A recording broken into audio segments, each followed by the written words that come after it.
Fala pessoal, bom dia! Que a graça, a paz e o favor do Senhor esteja sempre em nossos corações, nos enchendo do Espírito Santo, da luz, nos guiando, nos dando força, sabedoria, né?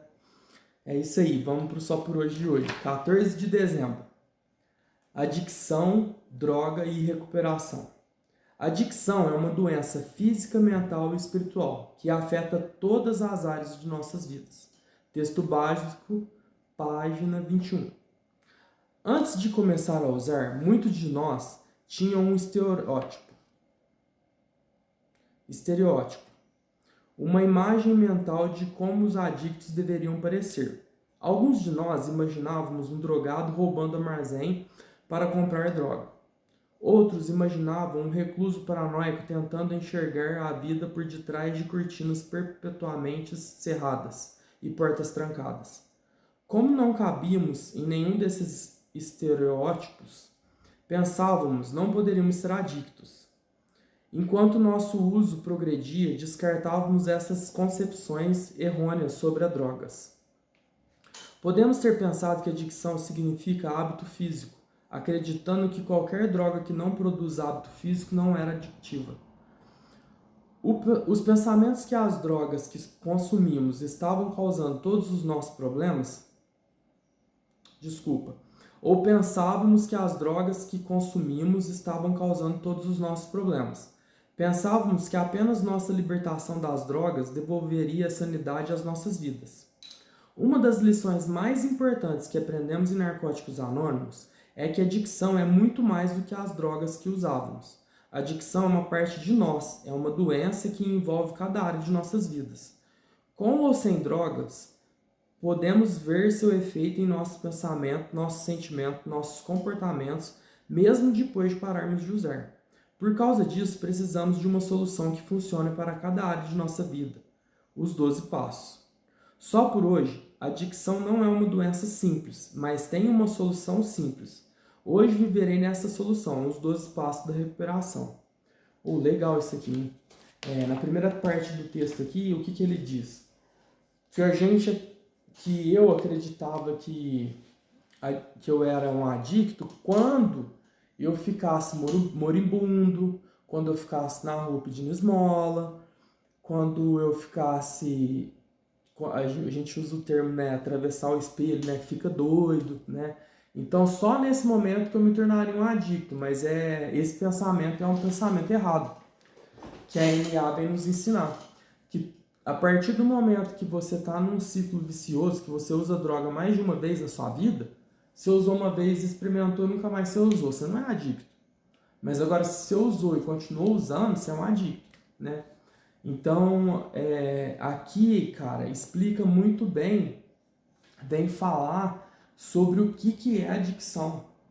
Porque quantas vezes, é até engraçado, quantas vezes as pessoas às vezes, que vêm conversar comigo, que são cachaceiros, que bebe todo dia, assim, não bebe de cair, não bebe de faltar do serviço, mas bebe todo dia.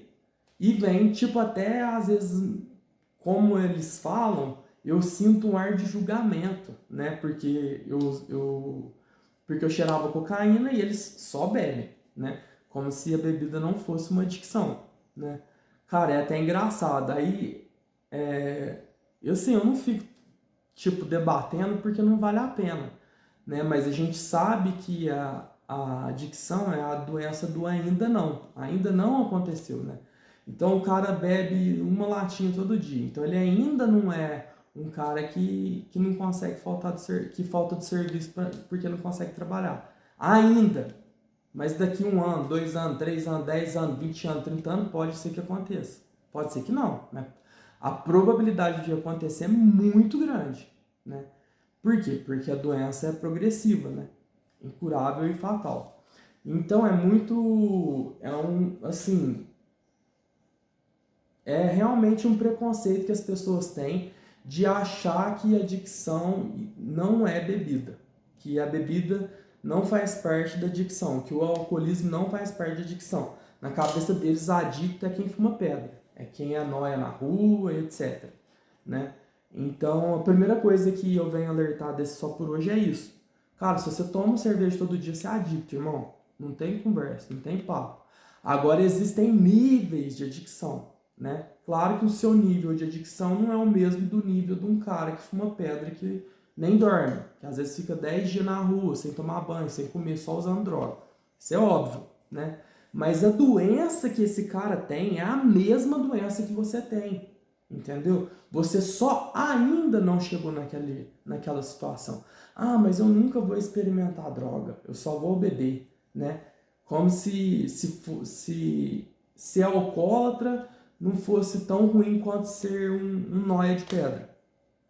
É a mesma coisa, cara. Destrói sua vida, destrói a vida das pessoas que te amam, atrapalha todas as áreas da sua vida, financeira, sentimental, amorosa, todas, né? E a segunda parte do texto vem falar que mesmo quando eu não estou em adicção, eu posso ainda agir, ainda ter sentimentos e comportamentos de adicto. E eu vivo muito isso, cara. Eu vivo demais, eu gostaria muito de não viver. Por isso que eu faço terapia, por isso que eu tomo medicação, vou no psicólogo, vou no psiquiatra. Entendeu? Porque acontece, não adianta. Não adianta. Eu já fiz de tudo que vocês imaginar para não me sentir mal, para não me sentir insatisfeito, para não ser. Qual que é a palavra, gente? Ah, esqueci a palavra. Para não ser disfuncional, entendeu? Acontece, cara, acontece e assim, ó, é quase o tempo todo. Então, eu me sinto muito bem quando eu tô sozinho, né? Porque quando eu tô sozinho, não é um isolamento, entenda. Quando eu tô sozinho, eu tô com Deus. Eu tô inteiramente focado em fazer algo de bom, que é gravar um vídeo, gravar uma música cristã, as minhas músicas, fazer uma nova música, criar um modelo da minha marca. Então, quando eu tô sozinho, não tem nada somado à equação de mim mesmo que possa me atrapalhar. Só que a gente não vive num mundo sozinho. Então, é até um dos motivos de eu gostar de acordar tão cedo.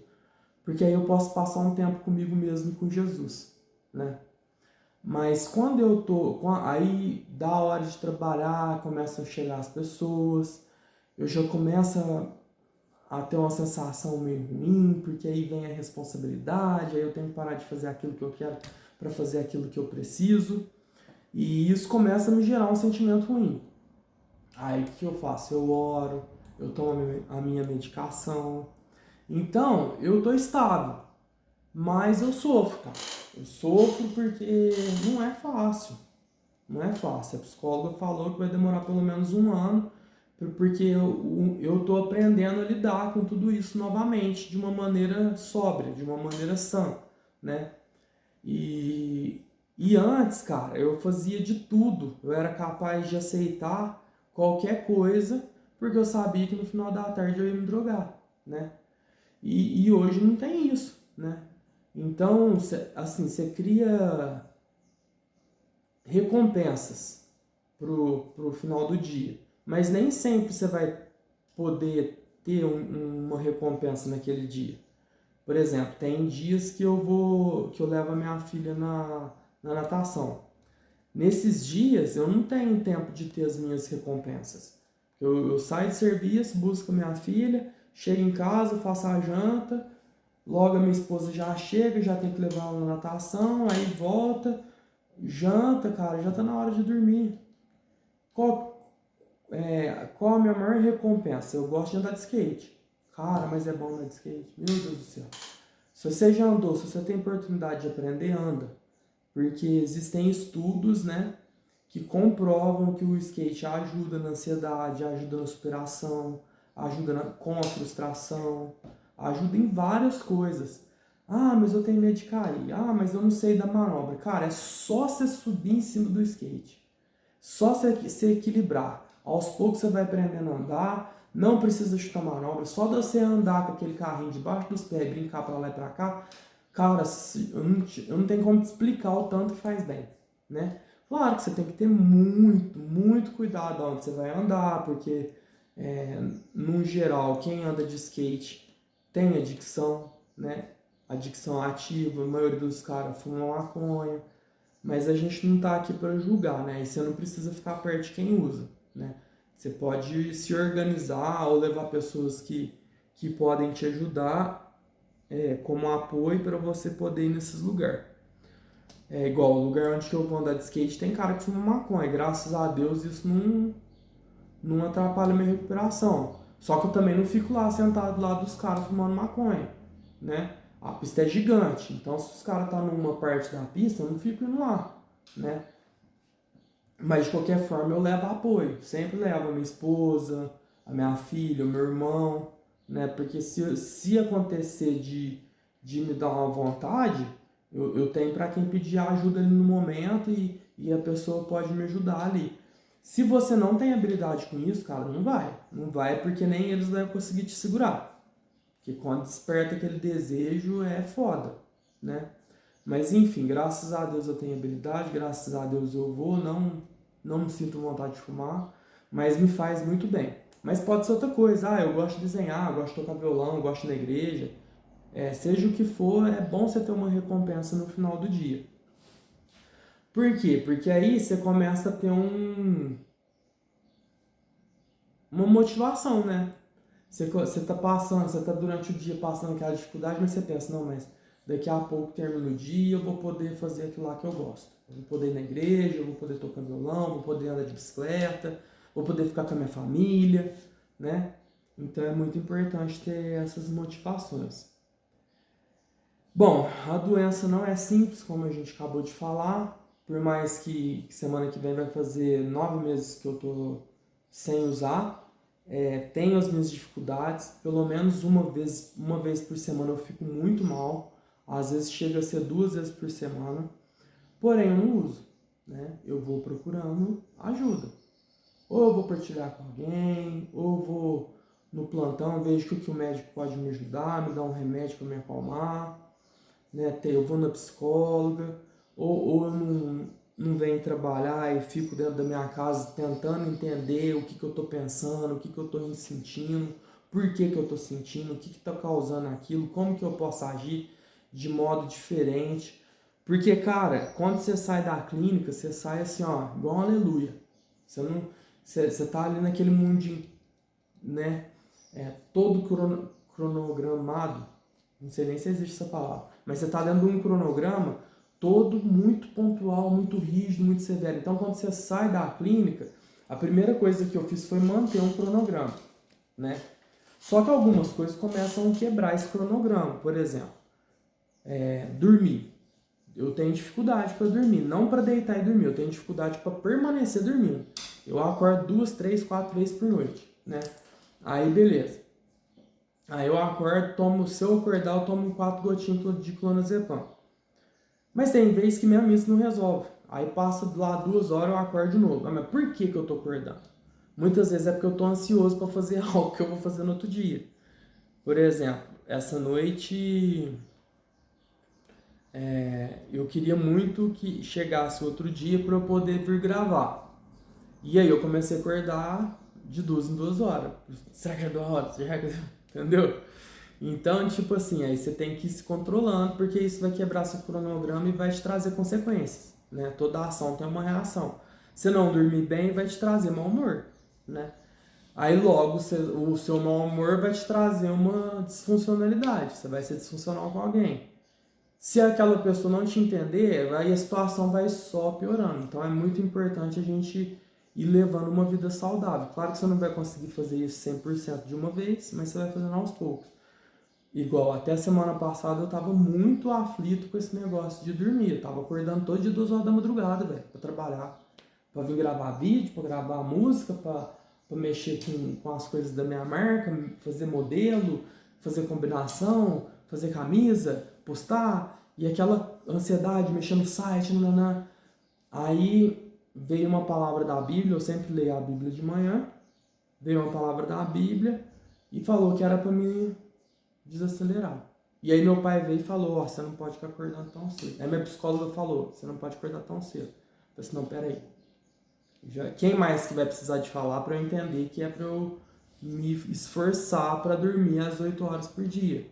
Não quer dizer que eu não possa gravar, que eu tenho só que me organizar de uma melhor maneira para que isso não me atrapalhe. Bom, não vou esticar mais, senão eu vou conversar aqui um tempão. Mas é isso, pessoal. Se você é um adicto em recuperação, espero que Deus te fortaleça, que você permaneça em recuperação. Se você é um adicto ainda em adicção ativa, peça ajuda o mais rápido possível, procura uma NA, vai se internar, pede ajuda, muda sua rotina, muda os seus métodos, seus meios, né, para que você consiga sair disso antes que você tenha uma overdose, antes que você morra. Se você é uma pessoa que ama alguém que tem adicção ativa, que Deus te dê paciência, sabedoria, que tire todo o julgamento do seu coração, que te traga empatia, te traga fé, esperança e calma, né? Ore, põe na mão de Deus e espere Deus trabalhar. Beleza? É isso, pessoal. É isso, pessoal. Fica todo mundo com Deus e até a próxima. Valeu!